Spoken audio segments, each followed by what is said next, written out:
When I was 16, I found my research paper on my sister's computer. She'd already submitted it, under her name, for a $25,000 scholarship, not a copy I'd given her. Not notes she'd borrowed, my actual paper, the one I'd spent 6 months writing. I was staring at her laptop screen when my mom walked into the room. I turned around, held up the USB drive. I asked if she knew about this. She didn't look surprised, just tired. Maya needed it more than me. She said I'd get other opportunities. That's when I understood. This wasn't a mistake. They'd planned it. I should have seen it coming. The signs had been there for years. When I was 14, I saved 3 months of allowance to buy my dad new work boots. His old ones had holes in the soles. He complained about them every day. Said we couldn't afford new ones. I bought them for Father's Day. He opened the box, looked at them, put them back. Wrong brand, he said. They'd give him blisters. He never wore them. Never said thank you. Just asked why I wasted money on the wrong ones. At 15, I spent my entire summer helping Maya with youth orchestra auditions. I went through it all, showed them the evidence, the timestamps, the fact that my writing style was completely different from Maya's other school papers, the technical level that would be impossible for a 14-year-old. Principal Reeves looked uncomfortable. Said this was a serious accusation. I told him it wasn't an accusation. It's what happened. Mrs. Patterson explained the problem. They couldn't prove who wrote the paper first without cooperation from my family. The symposium committee needed both parties to agree to an investigation. I said my parents wouldn't agree. Principal Reeves said there wasn't much they could do. Then, this was really a family matter. He was sorry. I called the symposium committee myself. The director was a woman named Dr. Chen. She listened, asked if I could prove I wrote it. I said yes. I had all my research notes, my drafts, everything. She asked if my sister submitted the final version. Yes, I said, but it was my work. I could prove it. Dr. Chen was quiet for a moment, then explained the problem. They had my sister's submission on record. It was in their system. To investigate fraud, they'd need to open a formal complaint. That meant school administration, possibly lawyers. It became very public. I said I didn't care about it being public. I just wanted credit for my work. She said she understood, but she had to be honest with me. These cases almost never went anywhere. Schools didn't want the scandal. I asked if Maya just got away with it then. Dr. Chen said she was sorry. Without clear proof and cooperation from all parties, there was nothing they could do. I hung up. Felt empty inside. The system that was supposed to protect my work didn't want to deal with a complicated family situation. When I got home that afternoon, my parents were waiting in the living room. Maya was upstairs in her room. I could hear music playing. Mom said they'd heard I went to Mrs. Patterson. Dad added that I'd called the symposium. I didn't say anything. Just stood there with my backpack. Dad said they'd told me there would be consequences. They'd given me a chance to be smart about this, to support my family. Instead, I tried to ruin my sister's future. I said I tried to protect my work. Mom said I tried to ruin Maya's opportunity because I was jealous. That's what this was really about. I couldn't stand that she was succeeding. I told her she was succeeding with my work. Dad said it didn't matter. What mattered was loyalty, family, and I'd shown them I didn't care about either. He stood up, walked to the hallway closet, pulled out 2 large suitcases, told me to pack my things. I stared at him, asked what he meant. He repeated it, pack my things. If I couldn't be part of this family, I could figure things out on my own. I asked if he was kicking me out. He said I was 16. I had a job. I'd figure it out. They were using their own words against me. They gave me 2 hours. 2 hours to pack whatever I could fit in those suitcases. I packed clothes, my laptop, chargers, some books, a photo album my grandmother gave me. I moved like a robot, not really processing what was happening. Maya never came out of her room, never said goodbye, just kept playing her music while I packed. When the 2 hours were up, my dad carried my suitcases to the driveway, put them next to my car. The Honda they'd given me when he bought himself a new truck. At least they let me keep that. I asked where I was supposed to go. My problem now, he said. I'd made my choice when I decided to attack my sister. I said I didn't attack anyone. I tried to stop fraud. Mom said from the doorway that I tried to destroy this family. They wouldn't let me. They went back inside, locked the door. I stood in the driveway with my suitcases and my car keys, trying to figure out what to do next. I was 16 years old. Just got kicked out of my house. And it was getting dark. I called my friend Aisha first. She'd been my best friend since middle school. Told her what happened. She said to come over. I could sleep on their couch. I stayed at Aisha's house for 5 nights. Her mom was kind, but clearly uncomfortable. On the 6th morning, she sat me down, said she was so sorry about what I was going through, but they couldn't keep me there long term. They just didn't have the space. I understood. She didn't want to get involved. I tried calling my aunt, my mom's sister. She didn't answer. Sent me a text 2 hours later, said my mom told her what happened. She thought I owed them an apology. She couldn't help me until I made this right with my family. So they'd already started spreading their version that I was the problem, that I'd done something wrong. I spent that night in my car, parked in the Walmart parking lot. I'd heard that was safe. I pushed my front seat back as far as it would go, used my jacket as a blanket, tried to sleep, but kept waking up every time a car passed. The next morning, I had $73 in my checking account, 1 tank of gas, and no plan. I kept going to school, couldn't let my grades slip, needed to graduate, needed college. That was my only way forward. I figured out a routine wake up at 6 a.m. in whatever parking lot I'd slept in. Drive to the university campus. They had a rec center with locker rooms. Students could use them if they showed a student ID. But the morning security guard never checked. I'd go in with my gym bag, shower, change clothes, do my makeup in the bathroom mirror, brush my teeth, then leave through the back exit and drive to school. For food, I ate whatever I could afford. Ramen, peanut butter crackers, bananas. Sometimes I'd go to the grocery store at closing time, ask if they had any food they were throwing out. Some nights, the manager would give me day-old bread or bruised fruit. My job at the grocery store became everything. Every shift meant money for gas, money for food, money for my phone bill. I couldn't lose my phone. I needed it for work and school. After 6 weeks of living in my car, I got lucky. The overnight manager at a big box store noticed me working a late shift at the grocery store next door. Her name was Patricia. She came over during my break, asked if I worked nights. I said yeah, whenever they needed me. She asked if I wanted more hours. I said always. She looked at me carefully, asked if I had a place to stay. I lied, said, yeah, why? She said she'd been homeless, and she knew what sleeping in your car looked like. My shoulders, my neck. I was all tensed up. I didn't know what to say. Patricia said she had overnight inventory work, paid better than grocery. Asked if I was interested, I nodded. She handed me her card. Told me to show up tomorrow night at 10 p.m. She'd put me on the team. That job changed everything. Better pay. And I could work midnight to 8 a.m. That meant I could sleep in my car during the day. Daytime parking looked normal. Patricia never asked questions, just gave me opportunities. When a forklift job opened up, she made sure I got the training. That came with another pay bump. During my breaks, I'd use the free Wi-Fi in the break room, take online courses, supply chain management, logistics, inventory systems, business operations. I wasn't just surviving anymore. I was learning building skills, planning for something bigger. At 18, I graduated high school, top 10% of my class, got accepted to community college with financial aid. I kept working at the warehouse, kept learning, kept moving forward. Patricia promoted me to scheduling coordinator when I turned 19. That meant I could work days instead of nights, could finally sleep normal hours. I rented a room in a house with 3 other people. It was small, just enough space for a bed and a desk, but it had a door that locked, a roof, heat. I cried the first night I slept there, not because I was sad, because I'd made it. At 21, I transferred to a 4-year university, majored in business operations, minored in data analytics. By 23, I'd finished my degree, got hired as an operations coordinator at a logistics company. By 25, I was managing regional supply chains. At 27, I got recruited by a major e-commerce company. They wanted me to optimize their distribution network. And at 29, I launched my own consulting firm, helped mid-sized businesses improve their operations, reduce costs, increase efficiency. I was good at it. Excellent. Turns out spending years figuring out how to survive with nothing teaches you skills that translate to business. Last year, at 32, my company hit $8 million in revenue. I had a team of 15 people, clients across 7 states. Forbes did a feature on me, women-owned businesses in supply chain innovation. I owned my condo, had retirement savings, health insurance, emergency fund, everything I dreamed about when I was 16 and terrified. 3 months ago, I got an email from a journalist. His name was Marcus Chen. He was writing about fraud in scholarship competitions. He'd been investigating the Regional Science Symposium. The symposium was doing a 20-year anniversary review, looking at winners from the past 20 years, checking their work. He said my sister Maya's paper from 16 years ago flagged in his analysis. The writing style didn't match her other work.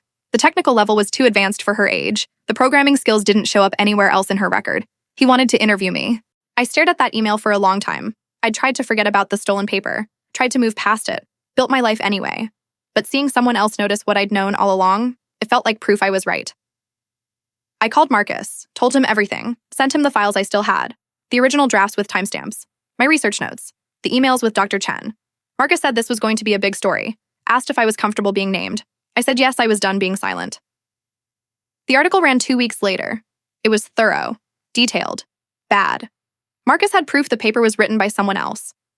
The writing didn't match Maya's style. He'd interviewed teachers. They confirmed Maya never showed that level of knowledge. He found my original files, had an expert verify the timestamps. The headline read, "Stolen Futures, How Fraud in Youth Competitions Goes Unpunished." My story was the main example, names included. Within hours, it was everywhere.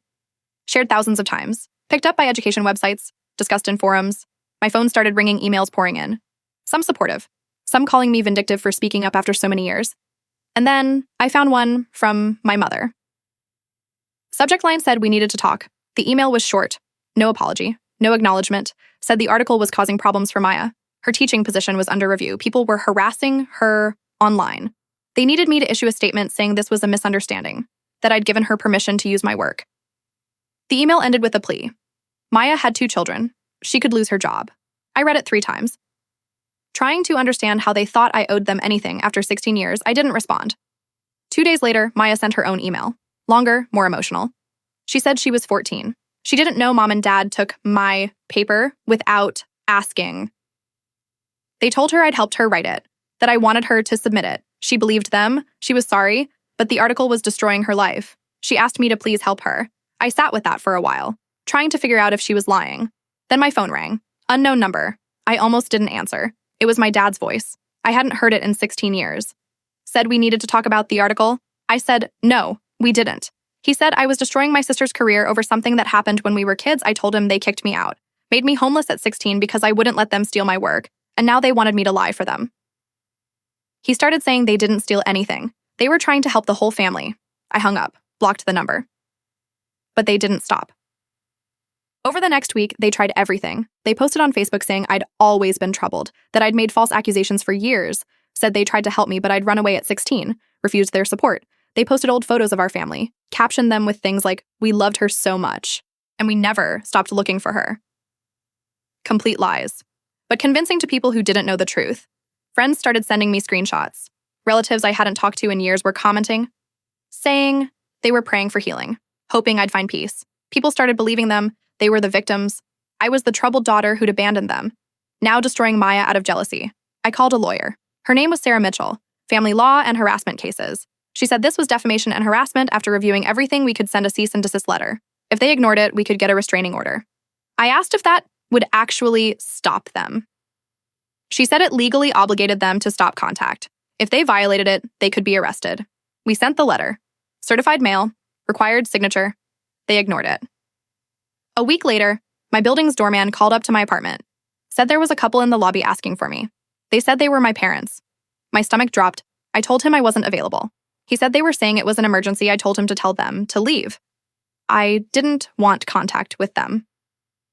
5 minutes later, my phone buzzed. Text from unknown number said they drove 8 hours to see me. The least I could do was talk to them. Then another text, a photo of my building entrance, taken from across the street. Then another. Said they weren't leaving until I talked to them. I called Sarah. She filed for an emergency protective order that same day. Got it approved within hours. Building security called the police officers arrived. I watched through my security camera app as they talked to my parents in the lobby. My mother crying, my father gesturing, both insisting this was just a family misunderstanding. The officers explained the protective order, told them they had to leave or face arrest. My mother grabbed my father's arm, pulled him toward the exit. As they left, my father turned toward the camera. He looked at me with pure hatred. That night, Maya called. I almost didn't answer. Her voice was cracking. She asked me to please listen. They came back to her house after leaving my building. They were furious. Her husband asked them to leave. They refused. They were saying they had rights, because they'd been staying there for 3 months. I asked if they'd been living with her. She said they lost their business 2 years ago, filed for bankruptcy. They'd been bouncing between relatives' houses. She took them in because she felt guilty. About what happened with the paper? About me. The article made everything worse, she continued. Her school board was reviewing her credentials. Her teaching license might get revoked. The scholarship was based on fraud. And now, mom and dad wouldn't leave her house. Her husband called a lawyer. They had to legally evict them. I said that wasn't my problem. Maya said she knew. She knew she didn't deserve my help, but she was 14. She didn't understand what they'd done to me, what they took, and now they were taking everything from her too. Something in her voice made me pause. She wasn't asking for money, wasn't asking me to recant the article she was just breaking. I asked what she wanted from me. She said she wanted to know how I survived them. Sarah filed for a permanent restraining order for both me and Maya's family. Court date set for 3 weeks out. Things got worse in the meantime. My parents refused to leave Maya's house. Her husband started eviction proceedings. They filed false complaints with code enforcement, claimed the house was unsafe. Code enforcement came out, found nothing, dismissed it. My parents posted on social media that Maya and her husband were elder abusers, posted photos of themselves looking sad. The lies just kept coming. I started getting messages from relatives I'd never met, people I didn't know, all saying the same thing. Ungrateful family is everything. Your parents raised you better. Each message was a punch, from people who had no idea what the truth was, who'd only heard my parents' lies, I wanted to respond publicly, to defend myself and Maya, to expose what they'd really done. Sarah said no. Never wrestle with a pig. You both get dirty, and the pig likes it. Stay silent. Document everything. Let the court handle it. So, I did. I documented every message, every post, every threat. Built a case file 3 inches thick. The hearing was on a Thursday morning at 9 a.m. Maya and I arrived together. Her husband stayed home with their kids. Sarah was with me. Maya had her own lawyer. My parents were already there, sitting on a bench outside the courtroom. No lawyer, just them. They looked older than I remembered. My dad's hair was completely gray. My mom looked thin, tired. For a split second, I almost felt sorry for them. Then I remembered being 16, living in my car, eating peanut butter crackers for dinner. I stopped feeling sorry for them. Judge Martinez called our case first. We filed into the courtroom, took our seats. She reviewed the evidence, the harassment, the social media posts, the violation of the emergency order, 16 years of lies. Then she looked at my parents, said she'd like to hear from them directly, asked why they were opposing this restraining order. My father stood. Told the judge this was all a misunderstanding. They were just trying to reconnect with their daughters. They hadn't seen me in 16 years because I ran away as a teenager. Judge Martinez asked if they filed a missing persons report. Silence. She repeated the question. When their daughter was 16 and allegedly ran away, did they report her missing? My dad said, well, no, but they thought I'd come back on my own. Judge Martinez looked at the file. According to this, they removed their daughter from their home after she tried to report fraud. Was that correct? My mom said that's not what happened. I was causing problems. They were trying to teach me independence. The judge asked if they taught independence by making me homeless at 16. Mom said they didn't make me homeless. They assumed I'd go to friends or social services. Judge Martinez said so they assumed their minor child would figure out housing on her own. Neither answered. Judge Martinez turned to the section about Maya, asked about the research paper, the one that won their younger daughter a scholarship. My dad said it was a family project. Both girls worked on it together. The judge asked if they had evidence of that. Dad said it was 16 years ago. Judge Martinez said she had analysis from a journalist that said otherwise. She had timestamps showing the original author was their older daughter. She had testimony from teachers. What evidence did they have? Silence again. Judge Martinez leaned back, said here's what she saw. She saw manipulation and lies spanning 16 years. She saw parents who expelled their minor child for trying to report fraud. She saw harassment on social media. She saw refusal to respect boundaries or court orders. She paused, looked at my parents, said this wasn't about family reconciliation. This was about control. And it stopped today. Judge Martinez granted a 5-year restraining order for both me and Maya's family. No contact, no communication through third parties, no social media posts that reference us, no approaching our homes or workplaces. Any violation meant immediate arrest. She also ordered my parents to leave Maya's home within 48 hours or face criminal charges. My mother started crying, said this wasn't fair. They were our parents. Judge Martinez said being a parent doesn't give you the right to abuse your children. The order was effective immediately. Asked if they understood. My dad said we were destroying their family. The judge said no. They did that 16 years ago. As we left the courtroom, my dad stopped near me, stared at me, said quietly that I'd regret this. When they were gone and I had to live with what I did, I said I already lived with what they did for 16 years. I was done living with their choices. Maya and I walked out together, stood on the courthouse steps in the sunlight. She asked what happened now. I said now we moved forward, without them. Aftermath, processing and healing. The eviction took 2 more weeks. My parents fought it, tried to appeal, made claims of discrimination and elder abuse, all denied. They finally left Maya's house on a Tuesday afternoon, took their stuff, and drove back to their original state. We don't know where they went. Maya and I started talking more, carefully at first, building something that looked like a sibling relationship. She apologized, really apologized, said she'd spent years believing the story our parents created, that I was troubled, difficult, had chosen to leave. She wasn't asking me to forgive her. She was 14, but she benefited from what they did. She used that scholarship, built her life with my stolen work. That wasn't okay. I told her she was a kid. They manipulated both of us. She said still. She owed me more than an apology. She owed me the truth. She wrote a statement to the symposium committee, admitted the fraud, said she'd return the scholarship money if they wanted. The committee declined. Said too much time had passed, but they did revoke her award, removed her name from their winners list. It wasn't real justice, but it was acknowledgement. 4 months after the court hearing, Maya invited me to her daughter's 7th birthday party. I almost said no. Too complicated. Too many emotions. But something made me say yes. The party was in her backyard, kids running everywhere, balloons tied to the fence, a rainbow cake on the table. Maya's older daughter, Sophie, came up to me, asked if I was her Aunt Emma. I said, yeah, I was. She said Mommy told her I was really smart, that I helped businesses work better. I said I tried. Sophie said that was cool, then ran off to play. Later, as we cleaned up, Maya's husband pulled me aside, thanked me for giving them a chance, said Maya was trapped in their lies for a long time. I helped free her. I said I just told the truth. He said sometimes that's the hardest thing to do. As I drove home that evening, I thought about the research paper, the one that started everything I'd written it, about water pollution, about how contamination flows through systems, about how small sources of poison can spread if left unchecked. I didn't realize then I was writing about my own family. Last week I got a letter, forwarded through Sarah to keep my address private. It was from my mother, 3 pages, handwritten. No excuses this time, no demands, just an admission of what they'd done. They'd stolen my work, kicked me out, lied for 16 years. An apology that might have been real. The letter said they were scared of being poor, scared of failing. They thought if they could just get Maya into that program, it would save all of them. They didn't think about what it would cost me.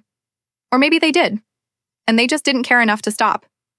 The ending said she didn't expect forgiveness, didn't expect a relationship. She just wanted me to know the truth. I deserved better than they gave me. I keep the letter in my desk drawer, not because I've forgiven them, not because I want them back, but because it represents something important. The end of their lies. The beginning of accountability. Maya texted me yesterday. Sent me a photo. She'd gotten a small tattoo on her wrist, a tiny book with wings. Said it was for the work I did that helped both of us fly, even when it was stolen, even when it was hard, it still changed everything. I looked at that photo for a long time. People ask me sometimes if I'll ever reconcile with my parents, if I'll ever let them be part of my life again. I don't know. Maybe someday if they truly change, if they stop being who they were and become who they should have been. But for now, I'm focused on the family I've chosen. Maya, her kids, the friends who helped me survive, Patricia from the warehouse who gave me a chance, Sarah who fought for my boundaries. These are the people who showed up when it mattered. And that's what family really means. Not DNA, not obligation, but choice. When I was 16, my parents told me I'd figure it out. And I did, just not in the way they expected. I figured out that I didn't need them to succeed, that I could build something from nothing. That the truth eventually comes out, even when it takes 16 years. I figured out that stolen work can't build a real foundation, that lies eventually collapse, that justice, though delayed, can still arrive. But most importantly, I figured out that the family you choose is stronger than the family you're born into, and that's a truth they can never take away.